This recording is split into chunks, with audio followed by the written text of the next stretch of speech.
प्रश्न 20। स्विट्जरलैंड की संघीय व्यवस्थापिका की विशेषताएं बताएं। Describe the characteristics of the federal administration of Switzerland.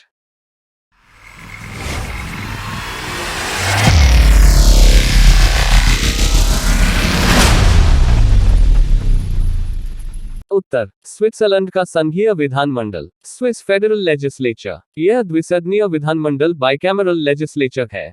Switzerland में संसद पार्लियामेंट को संघीय सभा कहते हैं।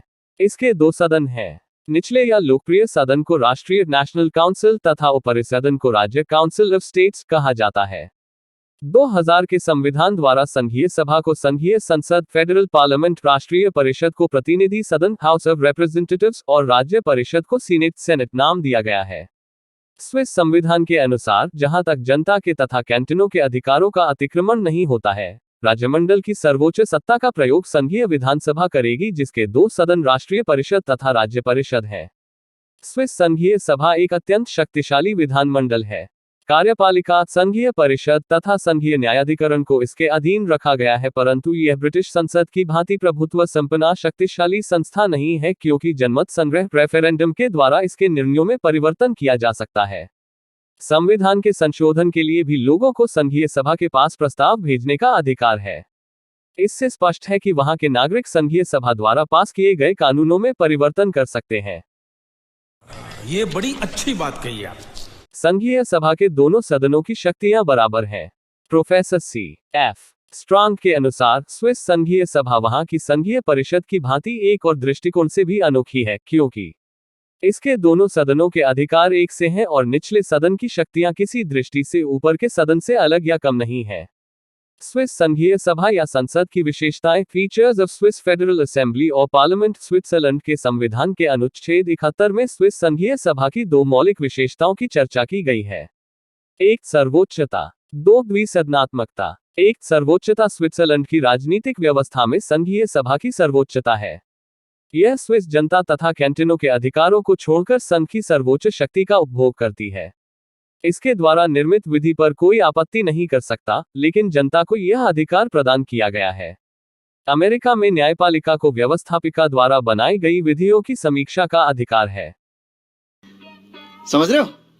समझ रहे हो ना? लेकिन संघीय सभा द्वारा पारित विधियों को न्यायपालिका के अवलोकन से भी ऊपर रखा गया है। कैंटन के कानून से संघीय कानून की उच्च स्थिति भी संघीय विधानमंडल की सर्वोच्चता का प्रतीक है। 2. द्विसदनात्मकता। संघीय सभा की द्विसदनात्मकता संविधान निर्माताओं की देन है। संघीय सभा या संसद के दो सदन है, प्रथम राष्ट्रीय परिषद या प्रतिनिधि सदन और द्वितीय राज्य परिषद या सीनेट। भारतीय लोकसभा और अमेरिकी प्रतिनिधि सभा के समान ही राष्ट्रीय परिषद विधानमंडल का लोकप्रिय सदन है, जिसके सदस्य स्विस जनता द्वारा प्रत्यक्ष रूप से निर्वाचित होते हैं। राज्य परिषद अमेरिकी सीनेट तथा भारत की राज्यसभा की तरह ही उच्च सदन है, जिसमें प्रत्येक कैंटन के दो तथा प्रत्येक अर्ध कैंटन के एक प्रतिनिधि रहते हैं। इस प्रकार स्विस राज्य परिषद के गठन में अमेरिकी सीनेट के सदृश कैंटनों की समानता का सिद्धांत अपनाया है। तो क्या नाचो मैं? शक्तिशाली व्यवस्थापिका। The most powerful legislature. England की संसद को छोड़कर विश्व के और किसी भी देश में व्यवस्थापिका इतनी शक्तिशाली नहीं है जितनी स्विट्जरलैंड की है। स्विस संघीय सभा संविधान के अनुसार सर्वोच्च सत्ताधारी है। स्विस संविधान के अनुसार नागरिकों तथा कैंटनों के अधिकारों के अतिरिक्त संघ की सर्वोच्च सत्ता का प्रयोग संघीय सभा द्वारा किया जाता है। अमेरिका के संविधान में शासन के तीनों अंग कार्यपालिका, व्यवस्थापिका तथा न्यायपालिका समान सत्ताधारी हैं। एक को अन्य दो पर किसी प्रकार का नियंत्रण करने का संवैधानिक अधिकार प्राप्त नहीं है।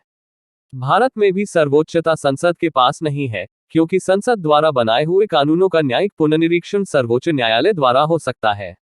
अमेरिकी कांग्रेस जब कानून बनाती है तब उस कानून को राष्ट्रपति भी वीटो कर सकता है और सर्वोच्च न्यायालय उसे अवैध घोषित कर सकता है, किंतु स्विस संघीय सभा पर न तो कार्यपालिका का अंकुश है और न सर्वोच्च न्यायालय का। यदि कोई प्रतिबंध है तो वह जनता और कैंटनों के अधिकारों का है। इस संबंध में रैपर्ट का मत है, जब तक इसे जनता के निर्वाचकों का अधिकार प्राप्त है तथा यह उसकी इच्छा को क्रियान्वित करती है, यह सचमुच ही सर्वश्रेष्ठ रहेगी। समानाधिकारी द्विसदनीय व्यवस्था। Equal bicameralism. स्विट्जरलैंड की संघीय सभा के दोनों सदन, राष्ट्रीय परिषद या प्रतिनिधि सदन तथा राज्य परिषद या सीनेट, अपने अधिकारों तथा शक्तियों में समान है। विश्व के अन्य देशों जैसे भारत, इंग्लैंड और अमेरिका में व्यवस्थापिका के दोनों सदन समान रूप से शक्तिशाली नहीं होते। इस संबंध में C.F. स्ट्रांग का मत है, स्विट्जरलैंड की कार्यपालिका की तरह ही वहां की व्यवस्थापिका भी विशिष्ट है। विश्व में वही एक ऐसी व्यवस्थापिका है जिसके ऊपरी सदन की शक्ति नीचे के सदन की शक्ति से किसी भी प्रकार से भिन्न नहीं है। नहीं। संघीय सभा या संसद का गठन organisation of the federal assembly और पार्लियामेंट स्विस संघीय सभा का संगठन राज्य परिषद और राष्ट्रीय परिषद के संयोग से होता है। संघीय सभा के इन दोनों सदनों की संक्षिप्त विवेचना निम्नलिखित है। 1. राज्य परिषद या सीनेट काउंसिल ऑफ स्टेट्स और सेनेट। राज्य परिषद स्विस संघीय सभा का उच्च या द्वितीय सदन है। संविधान के अनुसार यह निम्न सदन का अधीनस्थ नहीं है। यह संघीय इकाइयों का प्रतिनिधित्व करती है, इसलिए हम इसे अमेरिकी सीनेट तथा भारतीय राज्यसभा की श्रेणी में रख सकते हैं। रचना: राज्य परिषद में कैंटनों को समान प्रतिनिधित्व दिया गया है। उनके क्षेत्रफल और जनसंख्या को आधार नहीं बनाया गया है। प्रत्येक पूरे कैंटन को राज्य परिषद में 2 प्रतिनिधि और प्रत्येक अर्ध कैंटन को 1 प्रतिनिधि भेजने का अधिकार दिया गया है। राज्य परिषद में सदस्यों की कुल संख्या 46 है। स्विट्जरलैंड में 20 पूरे कैंटन तथा 6 अर्ध कैंटन है। संविधान में राज्य परिषद के सदस्यों की चुनाव विधि निश्चित नहीं की गई है। इसे कैंटनों की इच्छा पर ही छोड़ दिया गया है। कुछ कैंटन राज्य परिषद में अपने प्रतिनिधि जनता के प्रत्यक्ष मतदान द्वारा निर्वाचित कर भेजते हैं, कुछ कैंटन जनसभाओं द्वारा तथा अन्य कुछ कैंटन अपने विधानमंडलों द्वारा निर्वाचित कर भेजते हैं। हम मालूम है तेरे बाप को मत सिखा चल। 2. राष्ट्रीय परिषद या प्रतिनिधि सदन नेशनल काउंसिल और हाउस ऑफ रिप्रेजेंटेटिव्स। राष्ट्रीय परिषद भारतीय लोकसभा, ब्रिटिश कॉमन सभा और अमेरिकी प्रतिनिधि सभा के समान ही संघीय विधानमंडल का लोकप्रिय या निम्न सदन है। संघीय सभा के दोनों अंगों में राष्ट्रीय सभा की सदस्य संख्या अधिक है। रचना: राष्ट्रीय परिषद या प्रतिनिधि सदन में प्रतिनिधित्व का आधार जनसंख्या को बनाया गया है। स्विट्जरलैंड में प्रति 36,000 की जनसंख्या पर 1 प्रतिनिधि चुना जाता है। यदि किसी कैंटन या अर्ध कैंटन की जनसंख्या इससे कम होती है तो भी उसे प्रतिनिधि भेजने का अधिकार है। इस समय इसकी सदस्य संख्या 200 है। संविधान में राष्ट्रीय परिषद के सदस्यों के निर्वाचन विधि के संबंध में उपबंध है। संविधान में राष्ट्रीय परिषद के सदस्यों की अधिकतम संख्या निश्चित नहीं की गई है। प्रत्येक कैंटन को या अर्ध कैंटन को निर्वाचन क्षेत्र बनाया जाता है। 18 वर्ष या अधिक आयु के प्रत्येक पुरुष को प्रत्याशी बनने का अधिकार है। 1918 ही से राष्ट्रीय परिषद के चुनाव के लिए आनुपातिक प्रतिनिधित्व की प्रणाली काम में लाई जा रही है। प्रत्येक कैंटन एक निर्वाचन क्षेत्र माना जाता है, जिसमें प्रतिनिधियों के निर्वाचन के लिए विविध दल अपने अपने प्रत्याशियों की सूची प्रस्तुत करते हैं। प्रत्येक सूची में उतने ही नाम होते हैं जितने उस कैंटन से चुने जाते हैं।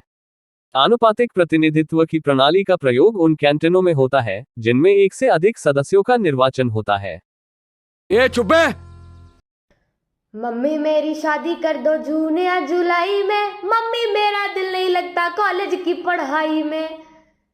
यही मूड है मेरा सुबह से, यही गाना गा रहे हैं, मेरे दिल को भा गया है ये गाना।